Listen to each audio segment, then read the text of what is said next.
ശിവപ്രസാദം ജ്യോതിഷത്തിലേക്ക് എല്ലാവർക്കും സ്വാഗതം. ഇന്ന് നമ്മളിവിടെ പറയാൻ പോകുന്ന വിഷയം എന്ന് വെച്ച് കഴിഞ്ഞാൽ പൂയം നാളുകാരുടെ കർക്കിടക മാസത്തെ ഫലങ്ങളും അതുപോലെ ആ നാളിൻ്റെ പൊതുവായ സ്വഭാവങ്ങളും അതുപോലെ ആ നാളുകാർക്ക് ചെയ്യാൻ പറ്റുന്ന തൊഴിലുകളും ഒക്കെയാണ് ഇന്നത്തെ വീഡിയോയിൽ പ്രതിപാദിക്കുന്നത്.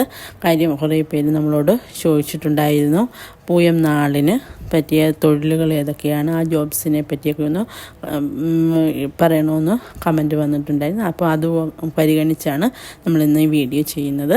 അപ്പോൾ നമ്മുടെ എല്ലാ സബ്സ്ക്രൈബേഴ്സിനും നമ്മുടെ വീഡിയോ കാണുന്നവർക്കും എല്ലാം 1000 നന്ദി ഞാൻ എൻ്റെ വ്യക്തിപരമായിട്ട് ഞാൻ എല്ലാവർക്കും നന്ദി പറയുകയാണ്. അപ്പോൾ ഇന്നത്തെ വീഡിയോയിൽ നമുക്ക് പൂയം നക്ഷത്രം എന്ന് പറയുന്നത് അറിയാമല്ലോ, ഏറ്റവും അധികം ദൈവാധീനമുള്ള ഒരു നക്ഷത്രമാണ് പൂയം നക്ഷത്രം എന്ന് പറയുന്നത്. അത് ദൈവഗണത്തിൽപ്പെട്ട നക്ഷത്രമാണ്. പൂയം നക്ഷത്രക്കാർക്ക് അതായത് ജനിക്കുന്ന സമയത്ത് പാദദോഷമുള്ള നക്ഷത്രമാണ്. പക്ഷേ അത് ആ നക്ഷത്രം വീട്ടിൽ ജനിക്കുക എന്ന് പറയുന്നത് നമുക്ക് മുജ്ജന്മ പുണ്യം ചെയ്ത മാതാപിതാക്കൾക്ക് മാത്രമേ അത്തരത്തിലുള്ള സന്താനങ്ങൾ ലഭിക്കുകയുള്ളൂ. കാര്യം അത്രയ്ക്ക് ദൈവിക അനുഗ്രഹമുള്ള കുഞ്ഞുങ്ങൾ ആയിരിക്കും അവർ. എന്ന് വെച്ചാൽ അത്രയും നല്ല കുട്ടികളായിരിക്കും പൂയം നക്ഷത്രത്തിൽ പിറന്ന പുത്രന്മാരായാലും പുത്രിമാരായാലും ആരായാലും അത് ഏറ്റവും നല്ല ഒരു നക്ഷത്രമാണ്. അതുപോലെ തന്നെ അവർക്ക് അല്പം മുൻകോപമൊക്കെ ഉണ്ട്. കാര്യം അവർ ഏത് കാര്യത്തിനെയും വളരെ ക്ഷമിക്കും. അവർ ഏത് കാര്യത്തിലും വളരെയധികം ക്ഷമാശീലരാണ്. പക്ഷേ അവർ എന്തെങ്കിലും അവർക്ക് അത്ര ക്ഷമിക്കാൻ പറ്റാത്ത കാര്യങ്ങൾ വരുമ്പോൾ അവർ പെട്ടെന്ന് ക്ഷമിച്ച് അവർക്ക് അതെല്ലാം ഉള്ളിലടക്കി വെക്കും. ക്ഷമയെന്ന് പറയുമ്പോൾ ആ ദേഷ്യമൊക്കെ അവർ ഉള്ളിലടക്കി വെച്ചിട്ട് അവർക്ക് പെട്ടെന്ന് പിന്നെ അത് എന്തെങ്കിലും ഒരു കാര്യം കേട്ടും പെട്ടെന്ന് അവർക്ക് മുൻകോപമായിട്ട് അത് പെട്ടെന്ന് അതിനെ പ്രതികരിക്കും അവർ. കാര്യം മുൻകോപം എന്ന് പറഞ്ഞാൽ എടുത്തിയാടി എല്ലാത്തിനും ഒരു മുൻകോപം കാണിക്കുമെന്നല്ല പറയുന്നത്.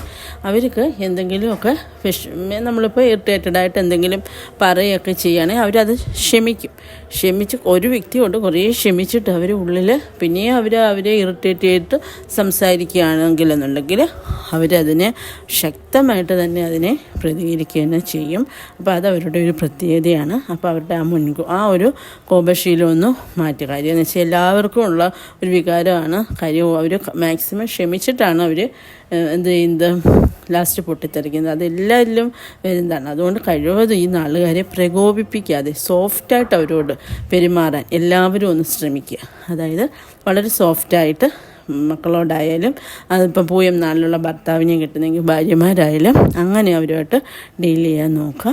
അതുപോലെ തന്നെ ഇവർ ഈ നക്ഷത്രത്തിൽപ്പെട്ട അതായത് ബാല്യകാലത്ത് തന്നെ ഇവർക്ക് കുറേ അരിഷ്ടതകളും കഷ്ടതകളും ഒക്കെ ഉണ്ട്.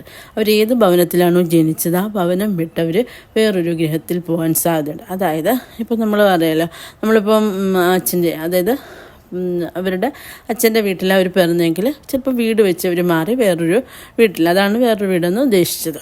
അല്ലെങ്കിൽ അവർ വേറൊരു സ്ഥലത്തോട്ട് വീട് വയ്ക്കാനോ അല്ലെങ്കിൽ ഗൾഫിലോട്ട് പോകാൻ അങ്ങനെയൊക്കെ ഒരു ജീവിതത്തിന് സാധ്യത വളരെ കൂടുതലായിരിക്കും. അതായത് ജനിച്ച വീട്ടിൽ നിന്ന് അവർ ഉറപ്പായിട്ടും മാറി താമസിക്കേണ്ട അവസ്ഥ വരും. അത് അവർക്ക് മാനസികമായിട്ട് ഭയങ്കര ടെൻഷൻസ് ഉണ്ടാക്കും. അതായത് ഇവർക്ക് എവിടെ ജനിച്ചു അല്ലെങ്കിൽ എവിടെ അവർ കൈകാര്യം ചെയ്തു ആ സ്ഥലത്ത് നിൽക്കാനായിരിക്കും അവർക്ക് ഏറ്റവും ഇഷ്ടമായിട്ടുള്ളത്. അപ്പോൾ അവിടുന്ന് മാറിക്കഴിയുമ്പോൾ അതിൻ്റേതായ വിഷമതകൾ കുഞ്ഞുങ്ങളെ അലട്ടിക്കൊണ്ടിരിക്കും. ആ മാനസിക വിഷമം അവർക്ക് എന്നും അസുഖങ്ങളും അരിഷ്ടതകളും ഒക്കെ അവരിൽ ഉണ്ടാക്കി കൊടുക്കുന്നതായിരിക്കും.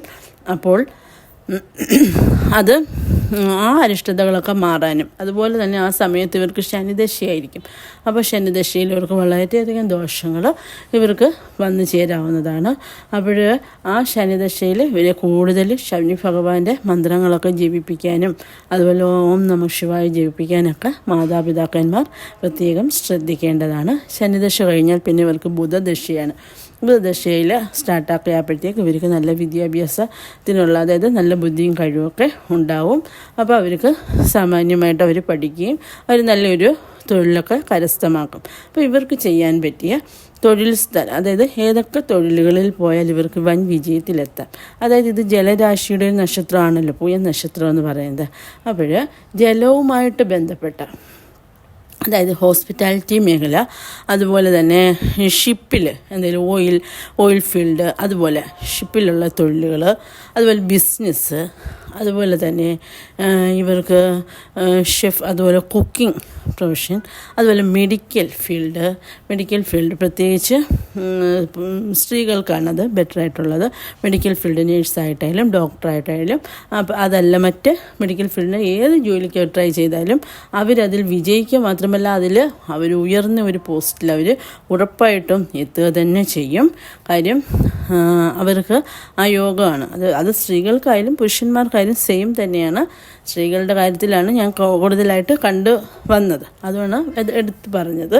അതുപോലെ തന്നെ എഞ്ചിനീയറിംഗ് മേഖലകളിൽ, അതായത് വാഹനവുമായിട്ട് ബന്ധപ്പെട്ട ഓട്ടോമൊബൈൽ എഞ്ചിനീയറിങ് അതുപോലെ ഉള്ള തൊഴിലുകൾ ആ ഒരു തൊഴിലൊക്കെ പഠിക്കുന്നതിന് ഒക്കെ, അതായത് വിദ്യാഭ്യാസം എന്ന് പറയുന്നത് ഇവർക്ക് ആ ബുധദശ ആയതുകൊണ്ട് തന്നെ അവർക്ക് അനുയോജ്യമായ ഒരു നല്ല വിദ്യാഭ്യാസം അവർക്ക് നേടിയെടുക്കുകയും അതോടൊപ്പം തന്നെ ഇടയ്ക്ക് അലസതയും മടിയൊക്കെ ഉണ്ടാകും. അതിന് ബുധദശയിൽ നമ്മൾ ബുധഭഗവാന് പ്രത്യേക അർച്ചനകളൊക്കെ ചെയ്യാൻ നോക്കണം. അതായത് നവഗ്രഹ ക്ഷേത്രത്തിൽ പോയി ബുധനാഴ്ച ദിവസം പ്രത്യേക പൂജ ചെയ്യുക.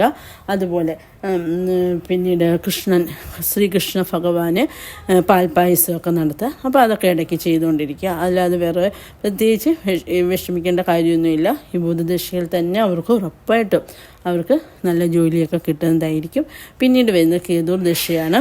അപ്പോൾ ആ ദശയിൽ അല്പസ്വല്പം ഇവർക്ക് അതായത് ജോലിയൊക്കെ കിട്ടുമെങ്കിലും അതിൽ നല്ലൊരു വിജയത്തിലെത്തവർക്ക് സാധിക്കത്തില്ല. അതായത് കിട്ടും.